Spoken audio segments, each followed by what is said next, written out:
আসসালামু আলাইকুম, hello everyone, কেমন আছেন সবাই?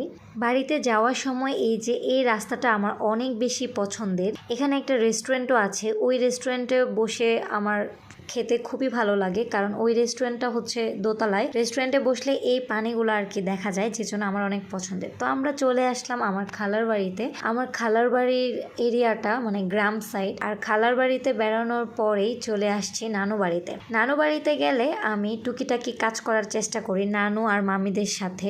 প্রায়ই আমি কাজ করি। আসলে আমি গ্রামের মেয়ে, একটু হলেও কাজ পারি, অনেক কাজই পারি না, তবে যতটুকু পারি টুকিটাকি ওইটুকুই করি। আমার নানুকে আমি শীতের সময় বলেছিলাম যে আমি পুলি পিঠা খেতে চাই। তো শীতে আমার ওরকম সময় হয় নাই নানু বাড়িতে গিয়ে থাকার মতো, এজন্য নানু আমাকে পুলি পিঠা খাওয়াইতে পারে নাই, যে জন্য শীতের সময় খাওয়াইতে পারে নাই। এখন এই গরমের দিনে নানু আমাকে পুলি পিঠা খাওয়াবে। তো আমরা যখন সবাই গ্রামে ঘুরতে যাই, সবাই একসাথে একদম ঘুরতে বের হয়ে গেছি।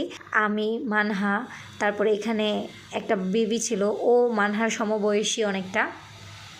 আমি আর মানহা যখন বেড়াতে যাই তখন ও আবার মানহার সাথে অনেক মিশে খেলা করে। এখানে জারুল ফুলের গাছ ছিল, যেটা এখন বর্তমানে অনেক বেশি ভাইরাল। তো এই যে আমরা ক্ষেতের মাঝখান দিয়ে হেঁটে হেঁটে একটা জায়গায় যাচ্ছিলাম, এই বাচ্চারাও হেঁটে হেঁটে যাচ্ছিল। মানহা আসলে হেঁটে অভ্যস্ত না ক্ষেতের মাঝখান দিয়ে, ও আবার আমার নানুর বড় বড় জুতাগুলো পরে আসছে, যে জন্য ওর হাঁটতে কষ্ট হচ্ছে। আমি চাই যে আমি যেভাবে বড় হয়েছি গ্রামে মাঠে খেলে বা ঘোরাফেরা করে, আমি চাই মানহাও সেম এইভাবেই বড় হোক। এই জন্য আমি মানহাকে সব কিছুতে অভ্যস্ত করার চেষ্টা করি। মানহাকে আমি বলছি তুমি হেঁটে হেঁটে একা একা আসো, পারবা। আমার আগের ভিডিওর ছাগলের কথা কার কার মনে আছে, ছাগল চুরির কথা? তো এখানে এসে আবার ছাগল দেখে মনে পড়ে গেল। তো এই বাচ্চাটা যেহেতু ও গ্রামে থাকে, ও অনেক কিছু বুঝে, ও ভয় পায় না, ছাগলকে দৌড়াইতেছে। আর মানহা ওকে বলতেছে তুমি ছাগলটার সাথে এমন করতেছো কেন, না ওর মায়া লাগতেছে খুব। তো যাই হোক, এখানে এসে সুন্দর কিছু কাশফুল পেয়ে গেলাম। এটাকে কাশফুল বলে না কি বলে জানি না। আর অনেক বাতাস ছিল, আর গ্রামে আসার পর এই ন্যাচারাল বাতাসটা আমার অনেক বেশি ভালো লাগে।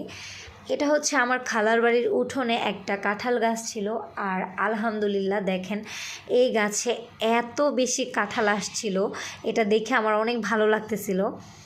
এরপর আমরা গাছ থেকে আম পেড়ে নিয়ে আসছিলাম, সেই আম দিয়ে ভর্তা বানানো হয়েছিল, আর আমরা সেই আম ভর্তা খেলাম। ভর্তাটা অনেক বেশি মজা হয়েছিল, অনেক বেশি মজা হয়েছিল। আমরা সবাই মিলে ভর্তা খেয়েছিলাম।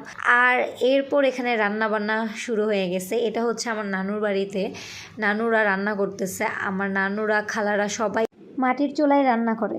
তো আমি এখানে গেলে আমি দেখেন রান্না বান্নাও পারি। আসলে অনেকে মনে করে আমি কিছুই পারি না, কোনো কাজ পারি